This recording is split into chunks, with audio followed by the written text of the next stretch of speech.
오늘 우리가 은혜 받을 하나님 말씀은 사무엘상 23장 1절로 4절까지 말씀입니다. 사람들이 다윗에게 전하여 이르되 보소서 블레셋 사람이 그일라를 쳐서 그 타작마당을 탈취하였나이다 하더니 이에 다윗이 여호와께 묻자와 이르되 내가 가서 이 블레셋 사람들을 치리이까? 여호와께서 다윗에게 이르시되 가서 블레셋 사람들을 치고 그일라를 구원하라 하시니 다윗의 사람들이 그에게 이르되 보소서 우리가 유다에 있기도 두렵거든 하물며 그일라에 가서 블레셋 사람들의 군대를 치는 일이리까 한지라. 다윗이 여호와께 다시 묻자온데 여호와께서 대답하여 이르시되 일어나 그일라로 내려가라. 내가 블레셋 사람들을 내 손에 넘기리라 하신지라. 아멘. 오늘은 영적 가스라이팅을 조심하라는 제목으로 하나님 말씀 전하겠습니다. 무언가 간절히 원하는 것이 생기면 사람의 마음은 그것을 얻기 위한 치밀한 작업에 들어갑니다. 그리고 우리는 그런 작업을 합리화라고 부르죠. 결혼을 예로 들어볼까요? 모든 신자들은 처음에는 믿음이 있는 사람과의 결혼을 꿈꿉니다. 그러다가 정말로 마음에 드는 이성을 만났는데 그에게 신앙이 없으면 이런 합리화에 빠지게 됩니다. 만약 하나님께서 저 사람과의 결혼을 허락하지 않으셨다면 내 마음에 그를 사랑하는 마음을 주셨을까? 만약 하나님의 뜻이 아니라면 어떻게든 하나님께서 막지 않으실까? 그래, 이 결혼은 분명 하나님의 뜻일 거야. 이처럼 자신의 욕망에 거룩한 포장지를 씌우는 순간 그때부터는 그 누구의 조언도 들리지 않는 무적의 상태가 되어버립니다. 저는 이것이 스스로에게 거는 일종의 영적 가스라이팅이라고 생각합니다. 환경이 조금만 나에게 유리하게 흘러가면 그것을 하나님의 사인으로 해석하거나 자기가 듣고 싶은 이야기만 듣고 나머지 이야기들은 다 무시해버리는 그런 상태가 바로 영적 가스라이팅에 빠진 상태인 것이죠. 자기가 하고 싶은 것을 하면서 그것을 하나님의 뜻으로 포장하려는 이런 합리화라는 유혹은 예나 지금이나 모든 성도에게 있었습니다. 하지만 진짜 믿음은 그런 합리화의 유혹을 이겨내고 온전히 하나님의 뜻에 순종하는 것임을 성경은 늘 강조하고 있습니다. 여러분은 어떠신가요? 여러분은 지금 여러분 자신의 목소리를 듣고 계십니까? 아니면 정말로 하나님의 세미한 음성을 기다리고 계십니까? 오늘은 사무엘상 23장을 통해 위기 속에서 나를 지우고 하나님의 인도를 구했던 다윗과 환경을 자기 식대로 해석했던 사울의 모습을 대조하며 우리 자신의 모습을 돌아보는 시간을 가져보도록 하겠습니다. 다윗은 사울왕의 칼날을 피해 아둘람 굴과 유다 광야를 전전하던 처량한 도망자 신세였습니다. 그렇게 자기 몸 하나 건사하기도 힘든 다윗에게 어떤 한 사람이 헐레벌떡 찾아와서 이런 소식을 전합니다. 블레셋 사람들이 유다의 접경 도시인 그일라를 쳐서 타작마당을 탈취하고 있으니 좀 도와주십시오. 보통 사람이라면 분명 어떻게든 전쟁에 나서지 않으려고 합리화를 시도했을 겁니다.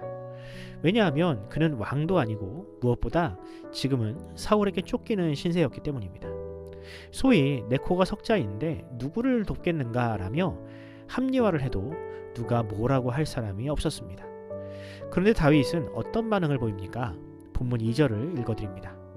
이에 다윗이 여호와께 묻자와 이르되 내가 가서 이 블레셋 사람들을 치리이까?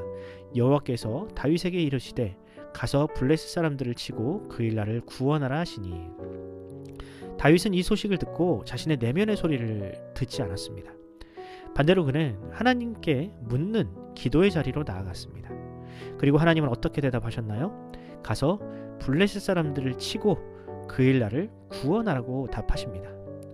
어쩌면 하나님의 이런 대답은 정해져 있었을지도 모릅니다.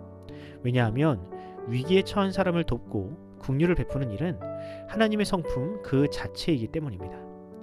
그럼에도 다윗은 그 뻔한 대답을 듣기 위해 기도의 자리에 나아갔습니다. 반대로 사울은 어떤가요?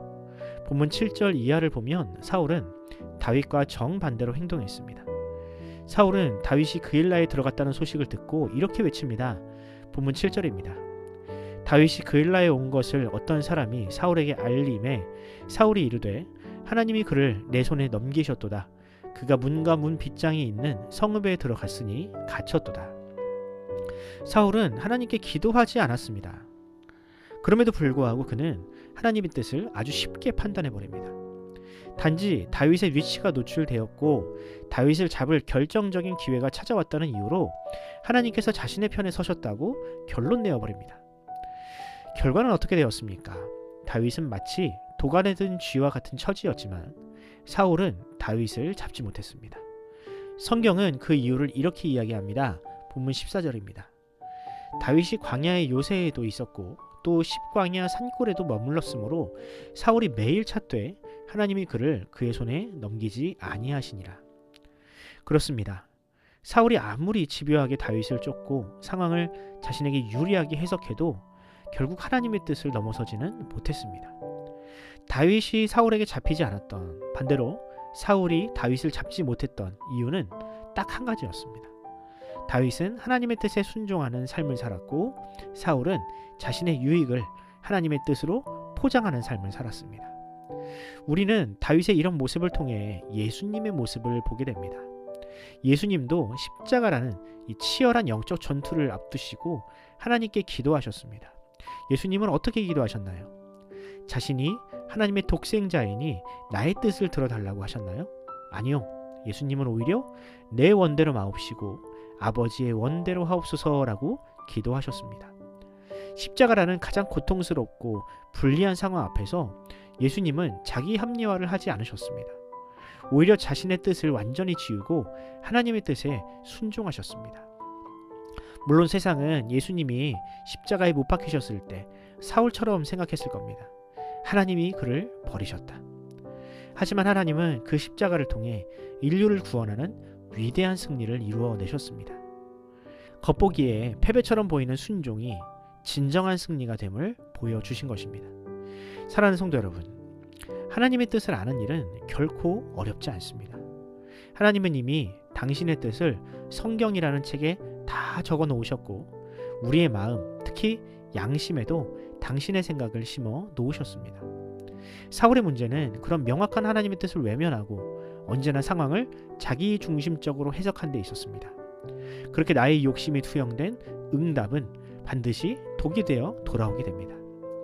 그러므로 무언가 선택해야 하는 순간이 찾아온다면 다윗처럼 또 예수님처럼 나의 생각을 내려놓고 기도의 자리로 나아가시기 바랍니다.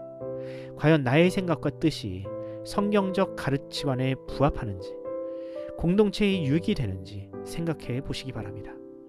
내 욕망이 이끄는 대로 상황을 조작하지 말고 말씀이라는 진리의 거울에 비추어 보시기 바랍니다. 하나님의 참된 뜻을 분별하는 영적 예민함을 가지시기 바랍니다. 바라기는 오늘 하루 여러분의 삶의 자리에서도 그런 하나님의 세밀한 인도를 경험하셔서 다윗처럼 끝내 승리하는 성도가 되기를 간절히 축원합니다.